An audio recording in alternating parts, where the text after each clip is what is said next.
महाराष्ट्र के ही परभणी में संविधान के कथित अपमान को लेकर एक हिंसा भड़क गई है और खबरों के मुताबिक यहां पर कुछ उपद्रवी तत्वों ने डॉक्टर भीमराव अंबेडकर की प्रतिमा के पास संविधान का अपमान किया है, जिससे लोग नाराज हो गए हैं।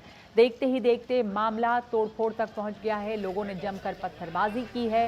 नाराज भीड़ ने इलाके में कई जगह आगजनी की है। हालात बेकाबू होते देख पुलिस ने आंसू गैस के गोले चलाए हैं। वंचित बहुजन अघाड़ी के कार्यकर्ता सबसे पहले घटनास्थल पर पहुंचे और उनके विरोध प्रदर्शन के कारण पुलिस ने एफआईआर दर्ज की। पुलिस ने कुछ उपद्रवियों को गिरफ्तार भी किया है। तनाव को देखते हुए वहां धारा 163 लगा दी गई है। कुछ हिस्सों में कर्फ्यू भी है। साथ ही इंटरनेट बंद करने के आदेश दिए गए हैं।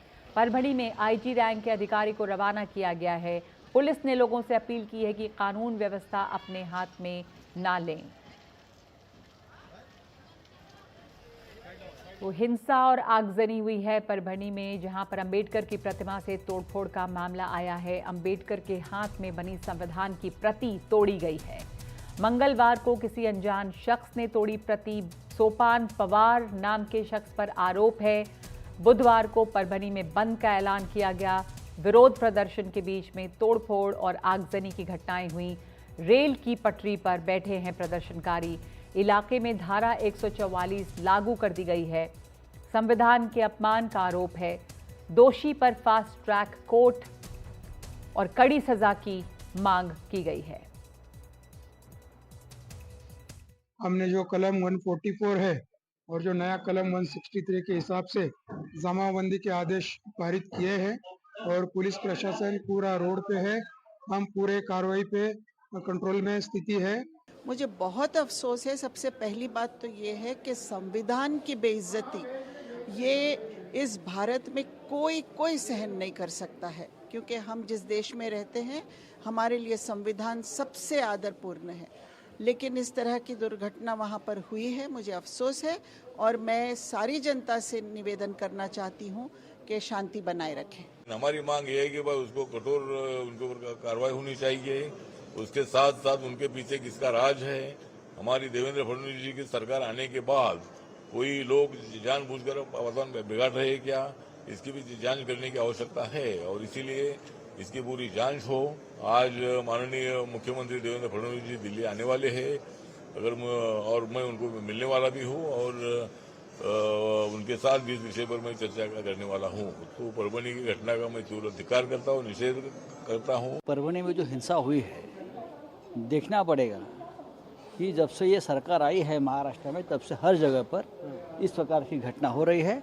लोगों ने शांतता रखनी चाहिए और हम सब महाराष्ट्र के लोग डॉक्टर अंबेडकर के साथ, उनके विचारों के साथ रहे हैं, सबको मालूम है। तो रौनक कुकरे हमारे साथ जुड़े हैं इस मसले पर। परभणी के हालात क्या हैं इस समय, रौनक?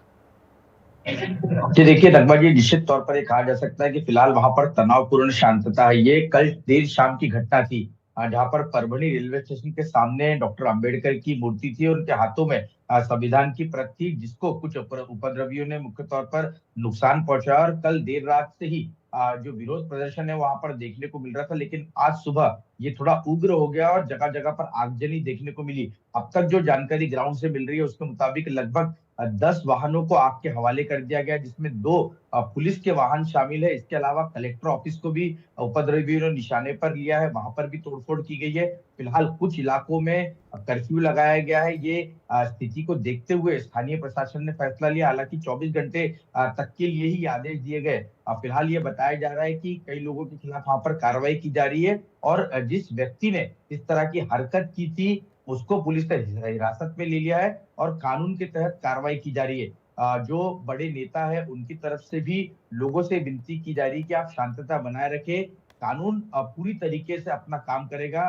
खुद सरकार की तरफ से भी ये कहा जा रहा है और पुलिस प्रशासन भी वहां पर फिलहाल मुस्तैद है। जी, पुलिस प्रशासन मुस्तैद है वहां पर। धन्यवाद आपका रौनक। कोशिश की जा रही है कि वहां पर शांति बरकरार रहे। धारा 144 लगी हुई है परभणी में। बहुत शुक्रिया आपका इस जानकारी के लिए। आगे बढ़ते हैं गुरुग्राम की खबर पे, जहां पर एक बार के बाहर ब्लास्ट को लेकर एनडीटीवी का एक बड़ा खुलासा है। चंडीगढ़ से लेकर गुरुग्राम तक बार के बाहर बम ब्लास्ट में एक ही सिंडिकेट काम कर रहा है, ऐसा एनडीटीवी को जानकारी मिली है। धमाके में गोल्डी बराड़, लॉरेंस बिश्नोई गैंग शामिल है। कारोबारियों में दहशत फैलाने के लिए ये नया तरीका अपनाया जा रहा है। फायरिंग की बजाय देसी बम का इस्तेमाल हो रहा है और इसके अलावा करोड़ों की रंगदारी मांगी जा रही है। बार मालिक पहले भी पुलिस से शिकायत कर चुका था। गुरुग्राम पुलिस ने बार के बाहर सुरक्षा लगाई हुई थी। उन्हीं सुरक्षा कर्मियों ने एक आरोपी को पकड़ा है और पकड़े गए आरोपी सचिन तालियान के पास से 2 देसी बम, 1 पिस्टल और 5 कारतूस बरामद किए गए हैं। ये बताया गया है कि वो गोल्डी बराड़ के लिए काम करता है। गुरुग्राम और चंडीगढ़ दोनों हमलों के पीछे मास्टरमाइंड रणदीप मलिक का नाम सामने आ रहा है। मलिक अमेरिका में है और लॉरेंस और गोल्डी बराड़ के लिए काम करता है। मलिक शूटरों से सिग्नल ऐप पर बात करता है। रणदीप मलिक ने बाबा सिद्दीकी नादिर शाह हत्याकांड में भी शूटरों को हथियार मुहैया कराने में मदद की थी।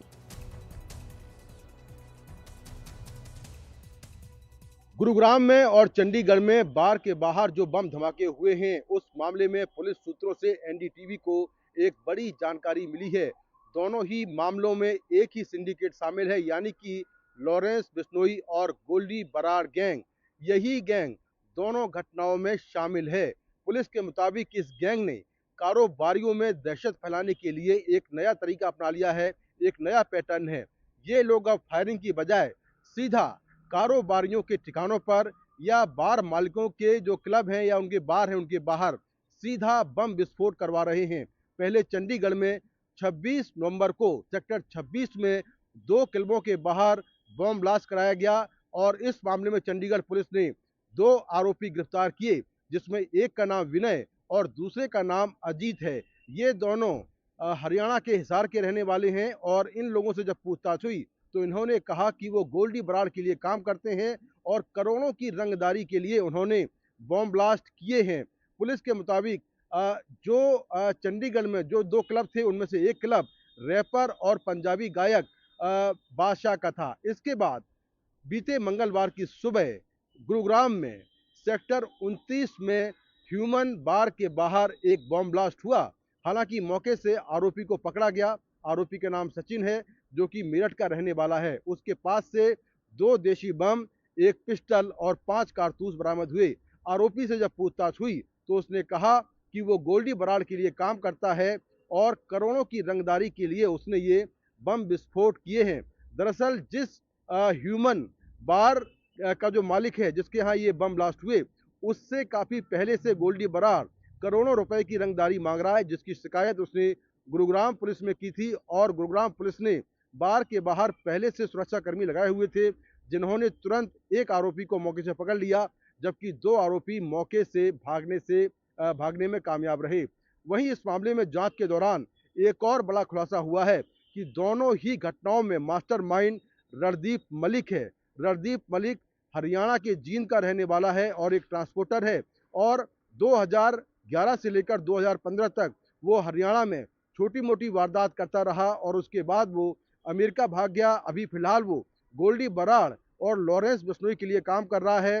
वो लगातार शूटरों से सिग्नल ऐप पर संपर्क में रहता है और उनको हथियार से लेकर पैसे मुहैया कराने का जो काम है वो उसी ने किया था।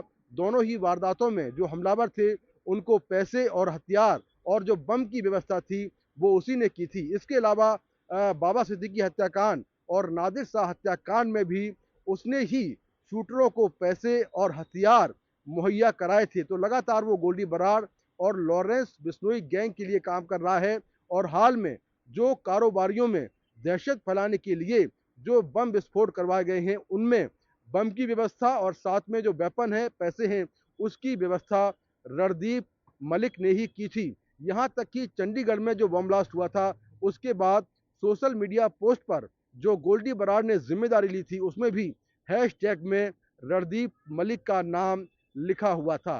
तो अब इस पूरे मामले में जो 2 आरोपी हैं गुरुग्राम से जो भागे हैं, उनकी तलाश की जा रही है और जांच में बात सामने आई है कि लॉरेंस बिश्नोई और गोल्डी बराड़ गैंग ने कारोबारियों में दहशत फैलाने के लिए नया पैटर्न अपना लिया है, जिसमें फायरिंग की बजाय वो सीधा बम विस्फोट करवा रहे हैं।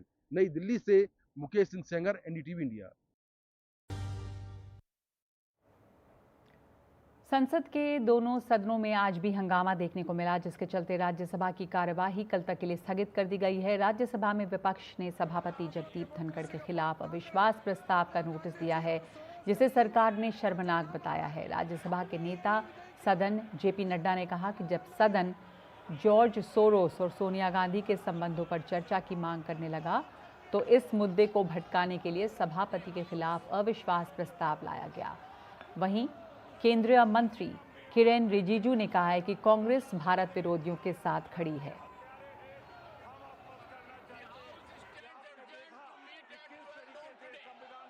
दो दिनों से हमारे लोग इस बात को उठा रहे हैं कि सोरोस और कांग्रेस पार्टी की वरिष्ठतम नेतृत्व का क्या संबंध है और सोरोस और सोनिया गांधी, श्रीमती सोनिया गांधी जी का क्या संबंध है।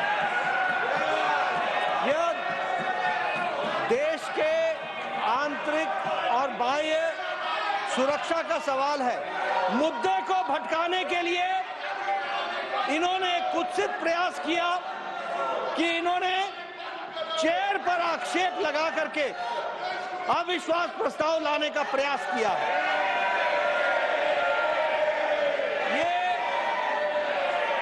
मुद्दे को भटकाने का कुत्सित प्रयास है। आज जब सोनिया गांधी जी और सोरोस का लिंक का जो नाम आ रहा है, हमने ये लिंक नहीं किया है, ये रिपोर्ट हमारा नहीं है। अंतरराष्ट्रीय जगत में, पूरा दुनिया में ये रिपोर्ट पढ़ रहा है। कांग्रेस का नेतृत्व और सोरोस का OCCRP का ये लिंक है, ये देश के सामने है। शर्म आना चाहिए आप लोगों को। देश के विरोध में काम करने वाले, भारत के खिलाफ काम करने वालों के साथ आप लोग तालमेल में रहते हैं। जो जॉर्ज सोरोस बोलते हैं, आप लोग भारत में वही भाषा बात करते हैं। हम लोग पूरे इस सदन में जितने भी मेंबर हैं, हम लोग भारत के नाम में एक साथ यूनिटी खड़ा करना चाहिए। आप भारत विरोधियों के साथ खड़ा रहते हो, आप भारत को नुकसान पहुंचाने वाले के साथ में खड़ा रहते हो। सोरोस फाउंडेशन से पैसा लेकर देश को अस्थिर करने की जो षड्यंत्र है, उसमें सोनिया गांधी, राहुल गांधी और पूरा गांधी नेहरू परिवार उसमें संतृप्त है, संलिप्त है। जब इस विषय को पार्लियामेंट और पार्लियामेंट के बाहर उठाया गया तो आनन फानन में कहीं न कहीं विषय को डाइवर्ट करने के लिए, कहीं न कहीं इस विषय से अपने आप को दूर करने के लिए, भटकाने के लिए माननीय धनखड़ जी के खिलाफ एक नो कॉन्फिडेंस मोशन लाने का प्रस्ताव कांग्रेस और उनके कुछ घटक दलों ने लिया है। अविश्वास प्रस्ताव पर मल्लिकार्जुन खड़गे ने प्रेस कॉन्फ्रेंस की है। खड़गे ने कहा है कि सदन में नियमों की अनदेखी हो रही है और हमें मजबूरी में अविश्वास प्रस्ताव लाना पड़ा। हमारी सभापति से निजी दुश्मनी नहीं है। सभापति को निष्पक्ष होना चाहिए, लेकिन सभापति विपक्षी दलों को विरोधी की तरह देखते हैं। अफसोस है कि संविधान के अडॉप्शन के 75वें साल में चेयरमैन की तरफ से हो रहे बायस्ड पार्टीजन व्यवहार विपक्षी पार्टियों को उनके खिलाफ ये प्रस्ताव लाने पर मजबूर किया। पिछले 3 वर्षों में उनका आचरण उनके पद की गरिमा के विपरीत रहा है। कभी वे सरकार के तारीफ में कसीदे पढ़ने लगते हैं, कभी खुद को आरएसएस का एकलव्य बताने लगते हैं। इस तरह की बयानबाजी उनके पद को शोभा नहीं देती। तो विपक्ष ये आरोप लगा रहा है कि बयानबाजी हो रही है, जबकि स्पीकर जो हैं वो इस तरह, सभापति जो हैं वो ऐसे काम कर रहे हैं जैसे कि विपक्षी दल जो है वो विरोधी हो। जबकि लगातार ये आरोप कांग्रेस पर है कि वो सोनिया गांधी और जॉर्ज सोरोस की सांठगांठ की खबर को लेकर ध्यान भटकाने के लिए अविश्वास प्रस्ताव ला रहा है। लेकिन इन सब का नतीजा ये हो रहा है कि सदन की कार्रवाई बार बार स्थगित हो रही है और सदन शुरू होने के घंटों में ही उसको स्थगित करना पड़ता है और इस तरह से जो समय है सदन का वो लगातार बर्बाद हो रहा है।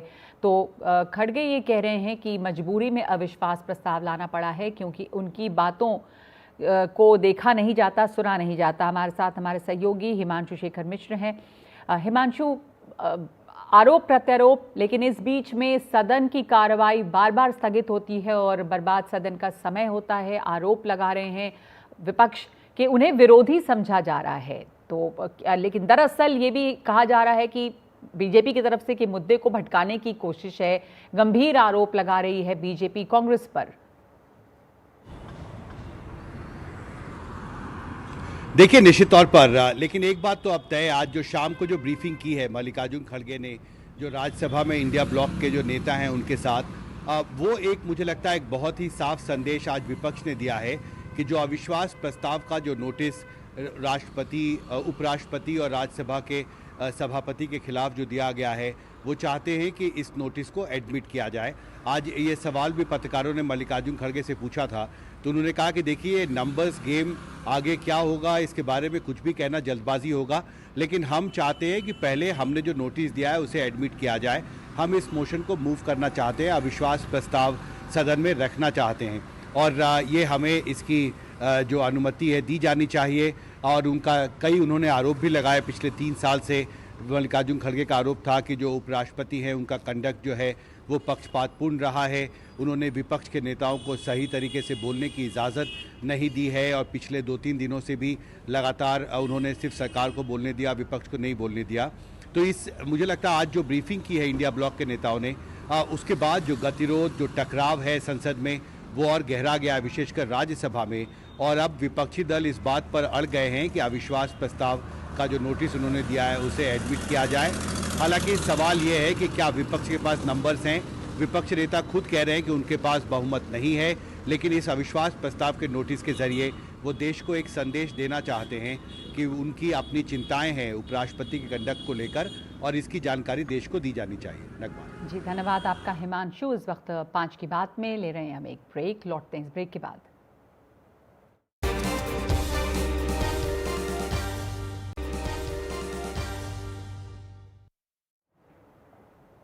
अफगानिस्तान की राजधानी काबुल में एक बम धमाके में तालिबान के शरणार्थी मंत्री के मारे जाने की खबर है। अफगानिस्तान के गृह मंत्रालय के सूत्रों ने इस धमाके की जानकारी दी है। हमारे साथ इस पर जानकारी के साथ जुड़ रहे हैं उमा शंकर सिंह, हमारे सहयोगी। उमा, इस पर क्या जानकारी आपको मिल रही है? जी देखिए, जो जानकारी अफगानिस्तान से आ रही है उसके मुताबिक अफगानिस्तान में मंत्रालय के भीतर बम धमाका हुआ है, जिसमें कि जो शरणार्थी मंत्री हैं खलील हक्कानी, उनकी जान चली गई है और साथ ही साथ उनके 3 जो बॉडीगार्ड हैं वो भी इस हमले में उसके शिकार हुए हैं, उनकी जान भी चली गई है। 2021 में जब से तालिबान ने सत्ता संभाली है उसके बाद ये पहला हाई प्रोफाइल किलिंग जो है वो अफगानिस्तान में हुआ है और इसके पीछे जिम्मेदार कौन है, फौरी तौर पे रिस्पॉन्सिबिलिटी तो किसी ने नहीं ली है, लेकिन जानकारी ये भी आ रही है कि IS जो है वो इस हमले के पीछे हो सकता है, इस सुसाइड बॉम्बर के पीछे हो सकता है। शुरुआती जानकारी ये भी है कि IS ने इस हमले की जिम्मेदारी जो है कबूली है। सबसे बड़ी बात है कि हक्कानी नेटवर्क के बड़े नेता थे और सिराजुद्दीन हक्कानी के ये जो चाचा हैं वो थे, और क्योंकि जो हक्कानी नेटवर्क है वो अफगानिस्तान में तालिबान की सत्ता आने से पहले इस तरह के बड़े धमाकों के लिए जिम्मेदार होता था।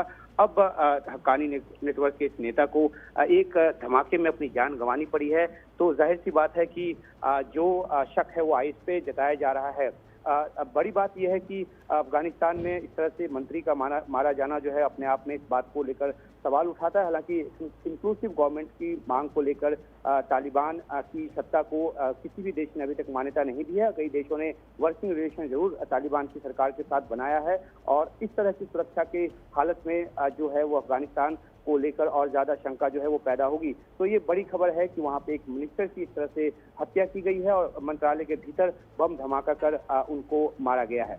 जी, धन्यवाद आपका उमा। सिराजुद्दीन हक्कानी ये चाचा थे, ये जो मंत्री माने गए हैं हक्कानी नेटवर्क के नेता थे और अब तालिबान के शरणार्थी मंत्री हैं। मंत्रालय के अंदर बम धमाका हुआ है, तो ये बड़ी खबर है क्योंकि जब से तालिबान सरकार ने वहाँ पर सत्ता संभाली है, ये पहला हाई प्रोफाइल बम धमाका है। पहले तालिबान को इस तरह के धमाकों के लिए जिम्मेदार माना जाता था, अभी IS इसकी जिम्मेदारी ले रहा है। तो एक ब्रेक ले रहे हैं इस वक्त हम 5 की बात में।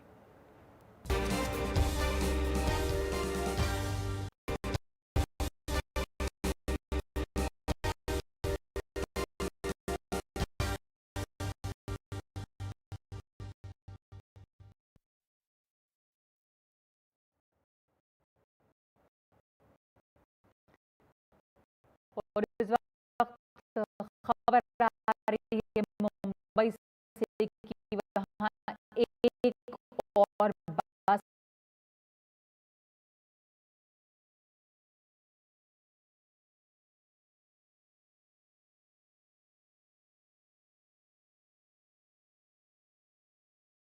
महाराज टर्मिनल में एक शख्स को कुचल डाला है।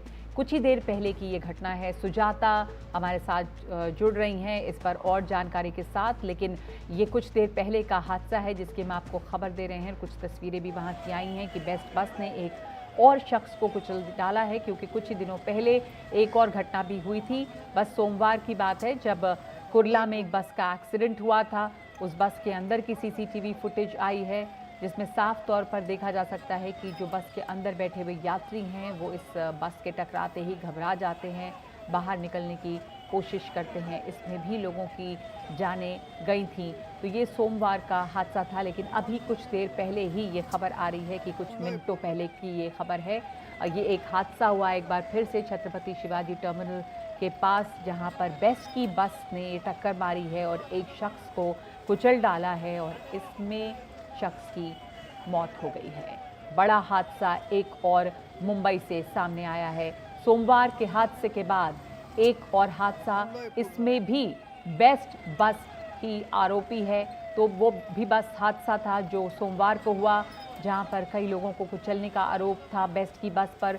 और आज फिर एक अनकंट्रोल्ड बेस्ट बस ने यहाँ टक्कर मारी छत्रपति शिवाजी टर्मिनल के पास और उसमें एक शख्स की मौत हो गई है।